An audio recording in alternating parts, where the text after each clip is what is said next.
What is the number one way to break down your brick walls? In my opinion, it's a strategy called cluster research or cluster genealogy. It's also known as the F.A.N club, a term coined by Elizabeth Shown Mills. In short, it means researching all of those who interacted with your ancestor, meaning friends, associates, and neighbors, in addition to their family members. In just a moment, I'm going to show you a trick to make part of that research so much easier and faster. Hi, I'm Connie Knox, a lifelong genealogist, and if you're new here, welcome. Make sure you hit the subscribe button and ring the bell so that you get notified next time I upload videos. My goal is to make those videos worthy of your time. Now, last Saturday I uploaded a video about cluster research. In case you missed it, there's a link right at the top of the screen. But before you go, check out this tip. It's a complementary piece to that video, and it's a trick I developed to make sure that you can do this cluster research so much easier. Check it out. Here's how it works. Okay, so I can't wait to show this to you, so we're going to jump right in. So every good research project starts with a research question. And my research question revolves around Henry Gustav, or Gus Henley. We don't know who his father is. And Rebecca, his mother, family lore says that she took it to her grave as to who the father of her children were. She enjoyed having children around but didn't care much for the men. So this is Rebecca. She is my second great-grandmother, and I am trying to find who my great-grandfather's father is. So in an effort to find him, one of my male cousins on the Henley side took a Y-DNA test, and it came back, all of the results for that Y-DNA test came back with the surname of Davis.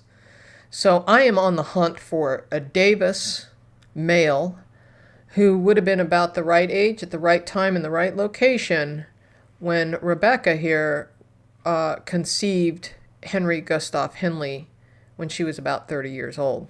So in order to do that, I love this trick. You're going to love this. So Rebecca probably conceived Henry in 1861 because he was born in January of 1862. So looking at the 1860 census, we see Rebecca here on image number 8. Now this is the trick. In order to do proper cluster research, we want to find all of the people that she was associated with. So I am looking for all of the Davises within her community about the time of 1861 who would have been of age to father a child. So here's how I did this. So she's on image number 8. And what you want to do with cluster research, at least for the census part of it when you're dealing with this record, is you want to search at least 5, if not 10 images either side of your subject. So here, our subject being Rebecca, I'm going to go all the way back to page 1 and probably go forward to about page 15. I'm going to change this to page 1, and this is the part you're going to love. All right, so we've got all of these people in and around Randolph County, North Carolina, where Rebecca was living at the time. So what we want to do first is get all this information off the top and then put it into an Excel spreadsheet. So here I have an Excel spreadsheet where I have put my research question, who's the father of Henry Gustav Henley, and his birth date in Randolph County, North Carolina. Y-DNA matches show that all the matches have a Davis surname. I have copied all the information from the top of the census record so that I can later create a proper source citation. And I've also copied the link from page 1. Okay, so we've copied all of this information from page 1. So now here's the trick that you're going to love. If you go down here and you open up this window, and I'm on Ancestry, and if you open up that window, you can see all of the names that have been transcribed out of the census records. So what you do is you click in here anywhere, it doesn't really matter, and you go Control A, and then that's so that you highlight everything. Okay, then you go Control C to copy everything. And then you go back over to your Excel spreadsheet and you go Control V to paste. And watch what happens. All right, so now everything comes in a little wonky at first, but we don't care. We've already put all this information in here, so we don't need all of this goofy information, but what it does is it pastes in all of the information from that census page. So what I'm going to do is I'm going to come up here and I'm going to, if you click in the column and you highlight, I'm going to go in here and I'm going to delete out all of this minutia I don't need. In fact, I'm going to keep, on the first page, I'm going to keep the headers in here. So now all of this other stuff is highlighted. I'm going to right click and I'm going to delete. And what it's done is it has created, now you're going to get this funky drop down menu, you can't help that. It's going to be there whether you like it or not. One thing I do like to do is I insert a line and I say this is image number 1.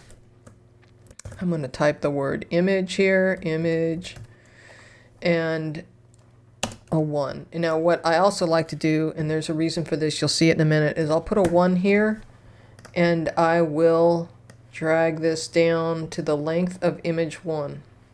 Okay? And then on image 2, I will put a 2 here and I will start with image 2. So let's go back over to Ancestry for a minute. And now we are going to page 2.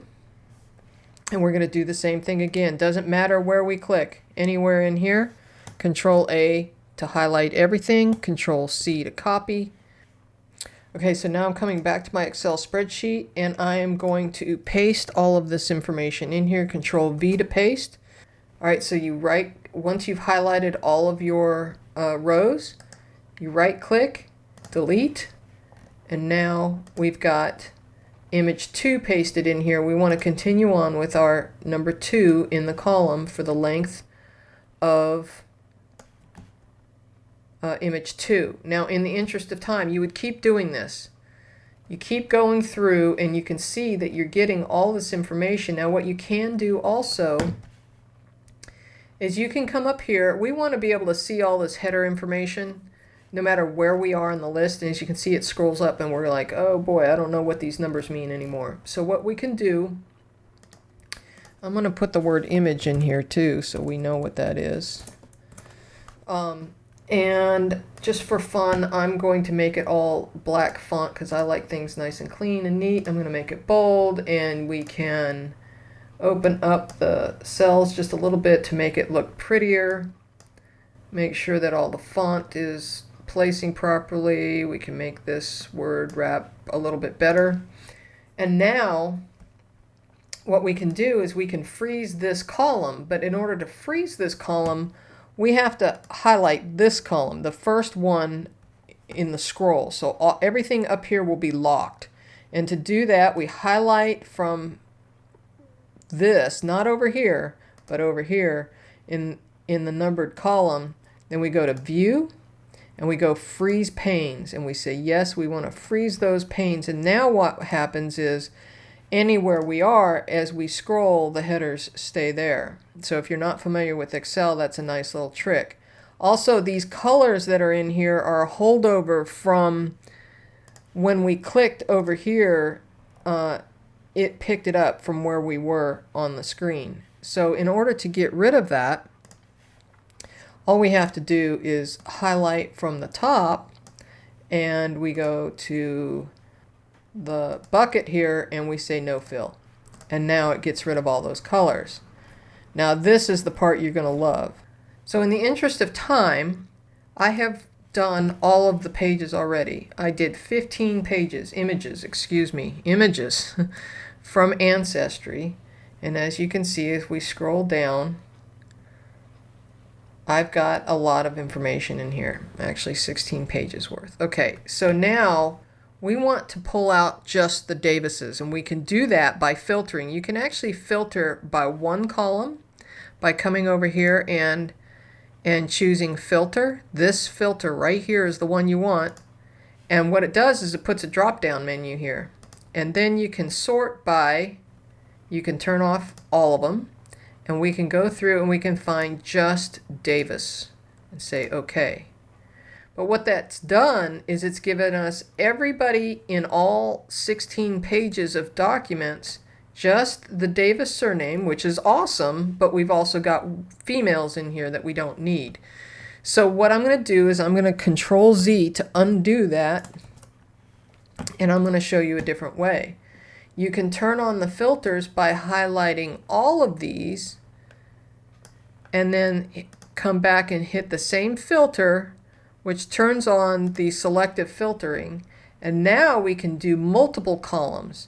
So here I can go turn off select all, scroll down. I'm going to find all of the Davises. Now we've got males and females, but up here I'm going to come up here. I'm going to click away so you actually see the whole screen here. So now I can click away and I can deselect that and say I only want the males. And now I have a short list of potential male Davises that could be, doesn't mean they are, but it could be the father of my great-grandfather.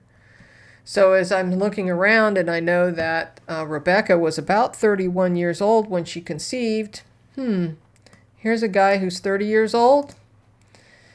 Here's a guy who's 39 years old. So these guys are persons of interest, and through process of elimination, I would go through and start working on how that works. Now, if you'll notice, this says 12 October. This is because the data imported, this is actually a child who was 10 months old. In Ancestry, it says 10 over 12, which might look like a date to Excel. So that's an error. It is actually a 10-month-old child. So this person is definitely eliminated. The 5-year-old is eliminated, right? I could actually come in here and I could colorize things if I wanted to. I could turn this gray and say these guys are no good. This guy is a possibility. I want to do more further investigation on him. And the reason why I put page numbers or image numbers over here was because, if you'll remember, Rebecca was on image number 8. And my gut instinct is that someone within walking distance is probably the father of this child. So image 13 is 5 images away. I'm not exactly sure how far away that would be from Rebecca, but I think he's probably close enough that he could be a potential. We've got a 16-year-old, one never knows. We've got these two guys are this guy is probably too young, so we would gray this one out. James is 75 years old, is probably not likely. If I'm going to go out and do some more research, I'm probably going to start with the guys who I've got highlighted first, or at least most likely. 51-year-old male, maybe. 40-year-old, 39-year-old, all of these guys could be potentials. And so here we have a 76-year-old, not likely. So we're going to gray him out.